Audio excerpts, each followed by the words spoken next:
Assalamualaikum warahmatullahi wabarakatuh. Selamat pagi kawan semua dimanapun Anda berada. Pagi hari ini saya menyampaikan mengenai porang. Porang adalah merupakan tanaman umbi-umbian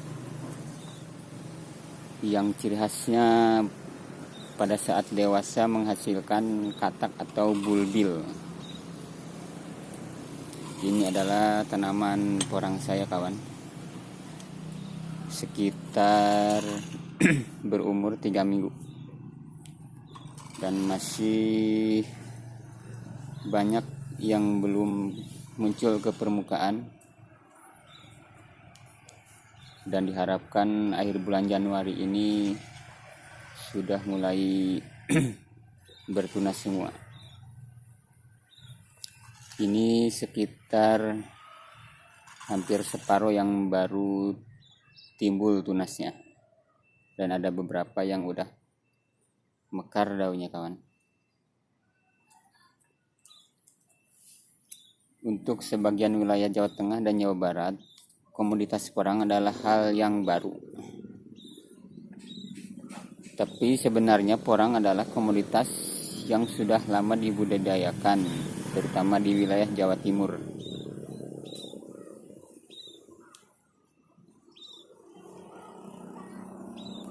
Komoditas porang adalah komoditas ekspor yang akhir-akhir ini sangat diminati oleh pasar dunia. Dan kebutuhan tentang porang itu sendiri dari Indonesia baru bisa menyuplai sekitar 20%, dan demand yang belum tercukupi masih banyak kawan. Ini adalah peluang yang luar biasa yang perlu kita kembangkan dan kita budidayakan. Saya termasuk salah satu orang yang baru di dunia porang dan ingin sekali untuk memasyarakatkan tentang porang ini, dan semoga kawan semua sama seperti saya ada keinginan untuk membudidayakan porang, karena porang itu sendiri hasilnya sangat luar biasa.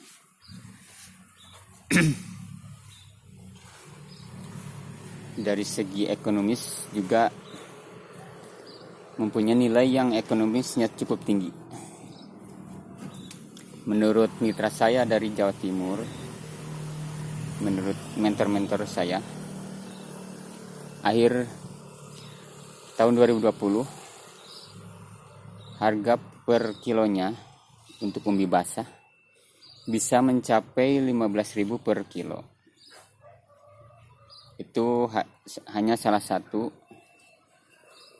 faktor motivasi saya untuk mengembangkan tentang tanaman porang. Kebetulan pagi ini tanggal 7 Januari di Bandung Timur ini dalam kondisi gerimis kawan, tapi tidak menghalangi saya untuk bisa mereview atau menyampaikan beberapa hal atau informasi tentang porang ini kawan. Saya ingin sekali untuk berbagi informasi tentang porang yang saya ketahui dan saya pelajari yang mungkin hanya sebatas umur jagung saya mengenal porang, dan hanya beberapa bibit saja yang baru saya budidayakan, itu pun hanya terbatas di media polybag, karena musim kemarin masa tanam 2020 saya terlambat untuk membudidayakannya. Karena kawan harus diketahui juga porang itu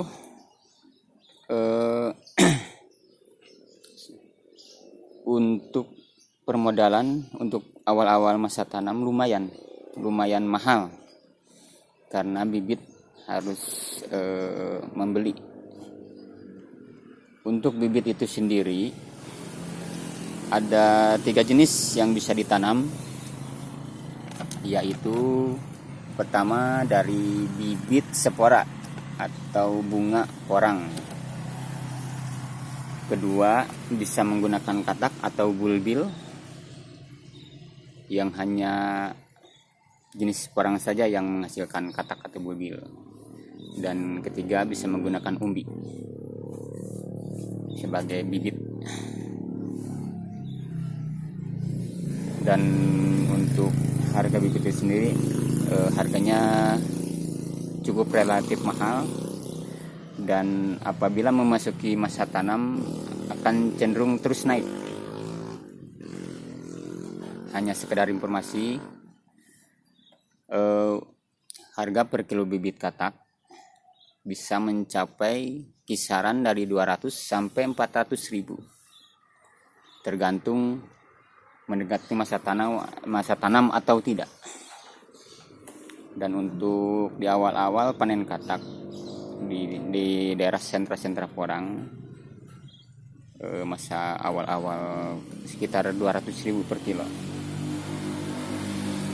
Memang berat untuk memulai sesuatu hal yang bagi sebagian orang adalah hal yang sangat baru atau komoditas baru. Tapi sebenarnya porang sudah dibudidayakan sangat lama, dan di awal-awal kemerdekaan Indonesia pun sudah mulai dibudidayakan oleh masyarakat, terutama di daerah Jawa Timur untuk saat ini sebagai sentra porang, dan masih sampai saat ini masih sebagai sentra porang.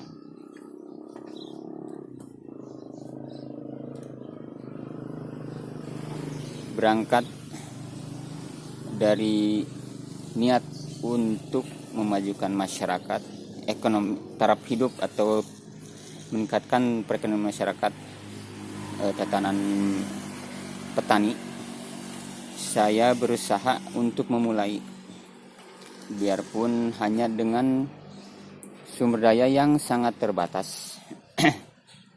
Tapi insya Allah dari niat awal yang baik ini, semoga kedepannya dimudahkan atau dilancarkan, dan semoga apa yang saya mulai ini sesuai dengan harapan dan bisa bermanfaat bagi masyarakat yang luas.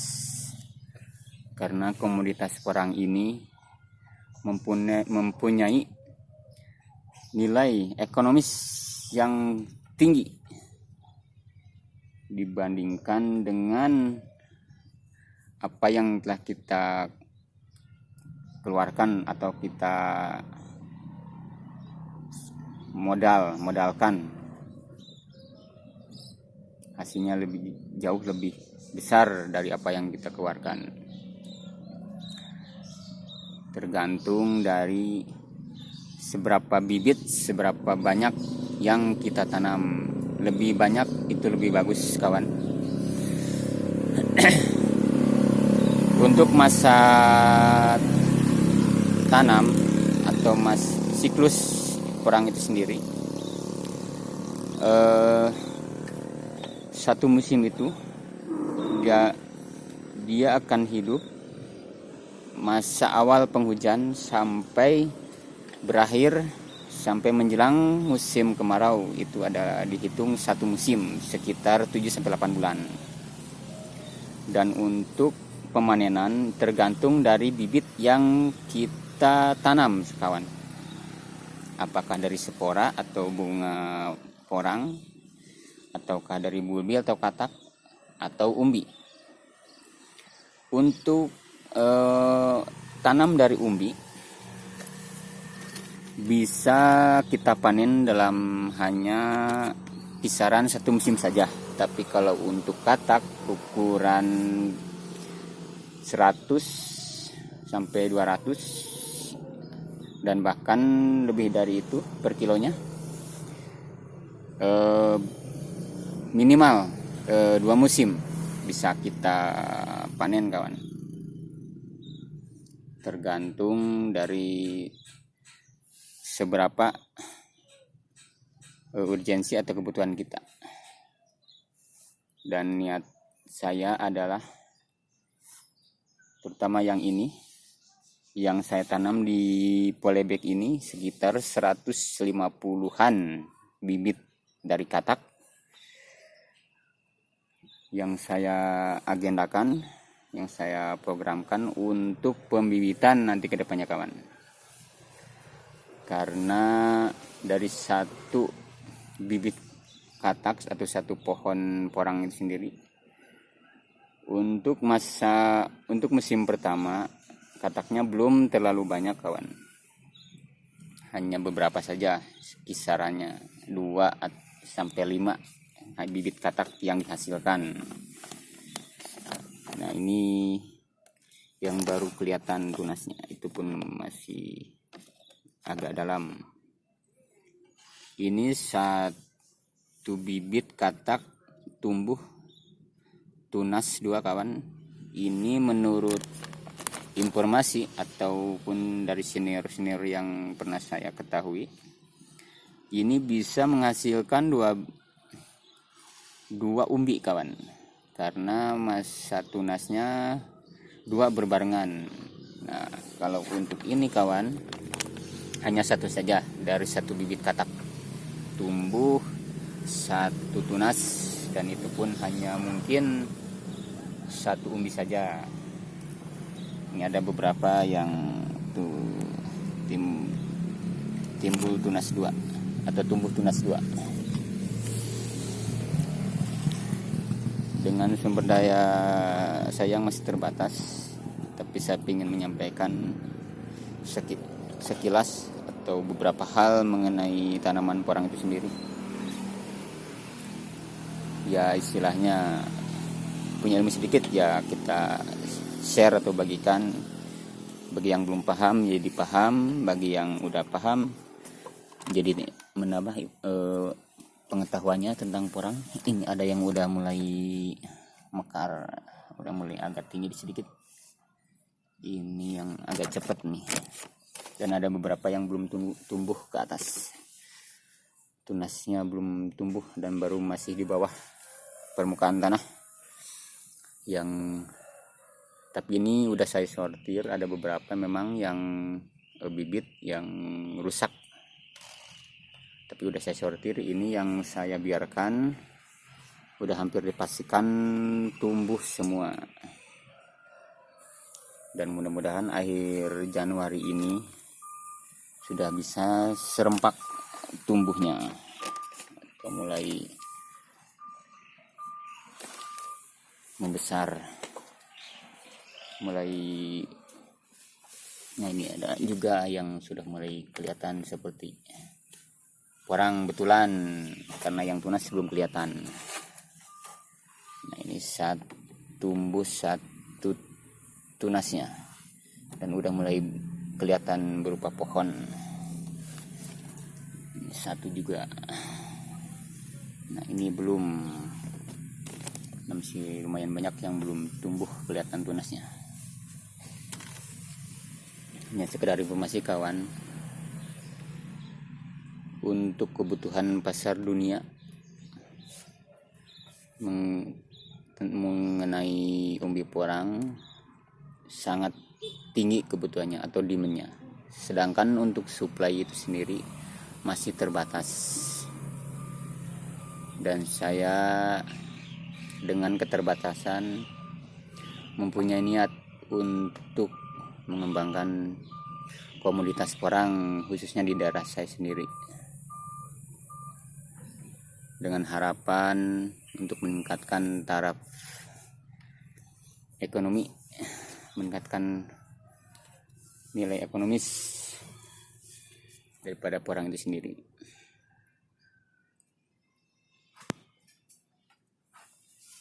Dengan sumber daya yang terbatas, saya juga menyampaikan beberapa hal yang saya ketahui tentang porang, dan semoga bisa bermanfaat bagi kawan yang kebetulan bisa menyimak di channel ini. Dan memang saya masih baru di dunia porang, dan itu pun baru mencoba di polybag, di media polybag. Itu pun hanya beberapa